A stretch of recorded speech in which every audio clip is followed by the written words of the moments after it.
House wife हूँ और मेरा सवाल ये है कि एक औरत तकरीबन 30-32 साल किसी एक आदमी के साथ ज़िंदगी बसर करती है, उसके साथ वो छोटे से छोटी चीज़ को महसूस करती है, घर बनाती है, सब करती है, और उसके बाद अगर वो शौहर छोड़कर किसी और औरत की तरफ इन्वॉल्व होता है, तो क्या ये कानून नहीं बनना चाहिए कि उसको बंद गली में छोड़ने के बजाय, उसके बच्चों को जहनी मरीज़ बनाने के बजाय उसको भी सर की छत दी जाए? क्योंकि ये ज़रूरी नहीं है कि हर औरत दूसरी मर्द की तरफ जाना चाहे, और वो अपने बच्चों के साथ रहना चाहती है, जबकि मर्द उससे बच्चे भी छीनना चाहता है, उसे बदनाम भी करना चाहता है और कोर्ट कचहरी के धक्के भी खिलवाना चाहता है। जबकि मैं खुद देखती हूँ कि कोर्ट कचहरी में ऐसी खवातीन का ढेर लगा हुआ है जिन्हें इंसाफ नहीं मिलता, जो अपने माँ बाप के जी शुक्रिया जी, थैंक यू। इनका सवाल थे कि एक औरत अपने शौहर के साथ रहती है 32 साल और बच्चों की देखभाल करती है, फिर कुछ साल बाद वो छोड़ के दूसरे से बीवी से शादी करता है, तो उसका फ़र्ज नहीं होता है कि वो बच्चों को देखे। ये तो इस्लाम में हक है कि अगर तलाक हो जाता है, तलाक क्यों, उसके ऊपर बहस नहीं करता हूँ किसी की गलती, बीवी की गलती थी या शौहर की गलती थी। बीवी बोलेंगे शौहर की गलती है, शौहर बोलेंगे बीवी की गलती है। कभी मिला ही नहीं जिसने बोला मेरी गलती है। कुछ लोग मिलते, बहुत कम लोग। तो जब तलाक होता है तो हर कोई दूसरे को कोसता है।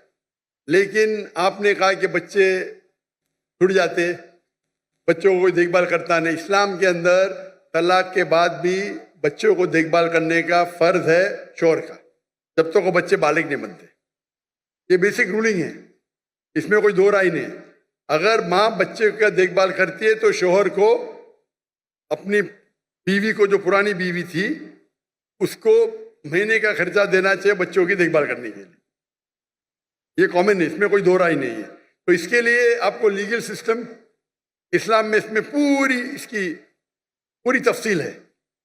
अगर यहाँ फॉलो नहीं हो रही है, ये अब मलेशिया में जाइए, माशाल्लाह मलेशिया में शरिया कोर्ट है। इसलिए 15 ममालिक से जब मुझे ऑफर आया था, पहले तो मैं घूमने आता था, तकरीर करता, तो पता ही नहीं, तहकीक की पूरी।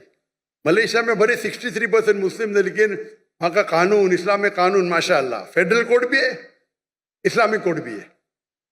तो ऐसे मामला वहाँ का सोल्यूशन एकदम माशाल्लाह एकदम जस्ट है। तो यहाँ भी अगर इस्लाम में सब कानून बने हुए, क्या होना चाहिए, किसको कितना देना चाहिए, खर्चा सब है, ये इस्लाम में है। नहीं इस्लाम में यहाँ नहीं, तो मैं तो अभी जो यहाँ नहीं तो मेरी गलती है, तो मेरी गलती है। मेरा ख्याल है कि एक कानून ऐसा बनना चाहिए कि जिसके अंदर अगर औरत के साथ इस तरह का कोई मामला आता है जो उसमें बहुत लॉन्ग टाइम बाद अगर मर्द उसके साथ इस्लाम में कानून तो उसे सर की छत दे, इस्लाम में औरत को दे। बहन, इस्लाम में कानून है। अभी पाकिस्तान में उसका इम्प्लीमेंट नहीं हो रहा है, तो मेरी गलती क्या? बराबर ना? आपको मलेशिया में आके रहने का तो मैं इंतजाम करता हूँ इंशाल्लाह। इसीलिए मैं मलेशिया चुना। इसीलिए भाई साहब ने जब पूछे तो मैं बोला जिस दिन मुझे पाकिस्तान से मोहब्बत है, जिस दिन पाकिस्तान, मैंने कहता कि मलेशिया में 100% इस्लामिक कानून है। दुनिया में कोई भी मुल्क नहीं जिसमें 100% इस्लामिक कानून है। किसमें कम है, किसमें ज्यादा है, किसमें इकोनॉमिक्स है, किसमें ये है, मुख्तलिफ है। लेकिन ओवरऑल देखेंगे तो मलेशिया का जो मयार है overall is best in the full world according to me. ये मेरी तहकीक है। इसीलिए इज्जत करने के बाद माशाअल्लाह मैं वहाँ गया।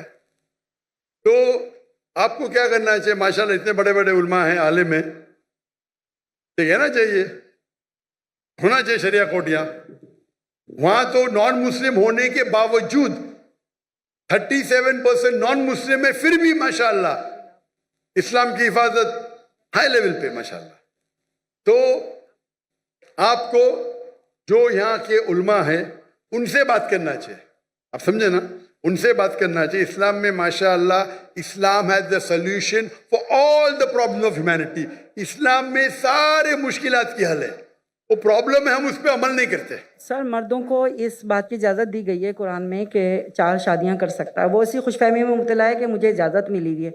वो औरत के साथ हर तरह का मजालिम ढालने को तैयार है, उसका हक मारने को तैयार है, और उसके हक के लिए ना यहाँ कानून कुछ करता है, ना कोई लॉ बनाता है। बस औरत जूतियाँ रगड़ती है कोर्ट कचहरी में, या फिर वो अपने माँ बाप के घर में जाके उनको जहनी मरीज़ बनाती है, या بس اس طرح کا معاملہ ہے کہ میں چاہتی ہوں کہ اگر گورنر ہاؤس میں گورنر صاحب اور آپ مل کے کوئی ایک ایسا قانون بنا دے جس میں مرد کبھی عورت کی پھر حق تلفی نہ کر سکے، کیونکہ قرآن کو تو لوگوں نے پس پشت رکھ دیا ہے، کوئی نہیں سننا چاہتا عورت کی فریاد کو کہ عورت کہاں جا کے کھڑی ہو جاتی ہے جب اپنے چھوٹے یا جوان بچوں کو لے کر کے۔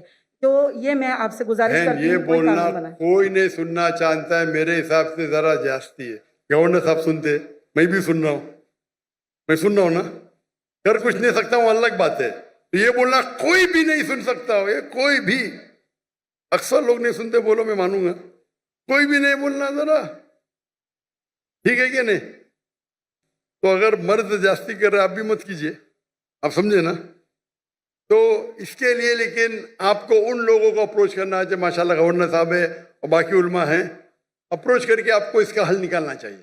اسلام میں سب قانون ہے ماشاءاللہ، سر میں اسلام میں قانون ہے جی، اور گورنر صاحب سے ملنے کی خواہش بھی رکھتی ہوں، مگر یہاں آنے کے بعد تھوڑا سا پرابلم ہوتی ہے، جی گورنر صاحب سے ملنا تھوڑا سا آسان کام نہیں ہے، سچی جو بات ہے۔ ماشاءاللہ گورنر سب لوگ کے ساتھ میں بیٹھے اتنے گھنٹے، ماشاءاللہ اس سے اچھا گورنر تو دیکھا ہی نہیں میں نے، جزاک اللہ۔ جتنا میں 4 دن میں دیکھا اس کے بارے میں بات کر رہا ہوں۔ ماشاءاللہ دیکھو وہ گیٹ نہیں کھولے تو میں نے ان سے کمپلین کیا تو گیٹ کے اوپر جا کے خود جا کے کھولے، خود کھولے۔ مجھے یہاں تقریر کرنے کی پرمیشن نہیں ملی تھی، پتہ آپ کو؟ پاکستان میں مجھے تقریر کرنے کی پرمیشن نہیں دے رہے تھے، وہ گورنر صاحب آئے، اللہ ان کو جزائے خیر دے، کھل کے بول رہا ہوں میں، چاہتے تھے کہ میں 2000 کی مجمع میں زیادہ دوں نہیں، 1000 2000، شرم کی بات ہے نا، انڈیا میں 10 لاکھ، پاکستان میں 2000، ابھی تو کچھ مقابلہ ہے، 50,000 60,000 تو 80,000 ہے ماشاءاللہ، کچھ تو لگتا ہے نا، کچھ تو ناک رہ گئی۔ یہ سب نہ کہ مجھے چاہتے تھے، لیکن آپس میں انٹرنل پالیٹکس ہے یہ، تو آپ کو صحیح انسان کے پاس جا کے التجا کرنا چاہیے، اور انشاءاللہ آپ کے جو مرد حضرات بھی ہے جو ہے انشاءاللہ وہ بھی آپ کی مدد کریں گے، اور امید کرتے کہ انشاءاللہ جو بھی مشکلات اس پاکستان میں ہیں اللہ اسے حل کرے۔ امید ہے کہ انشاءاللہ کہ پاکستان کے بھائیوں اور بہنوں قرآن پہ عمل کرے، سمجھ کے پڑھے بھی، اور انشاءاللہ امید ہے کہ انشاءاللہ پاکستان اور پوری دنیا میں شریعت انشاءاللہ حافظ ہو۔ وآخر دعوانا الحمدللہ رب العالمین۔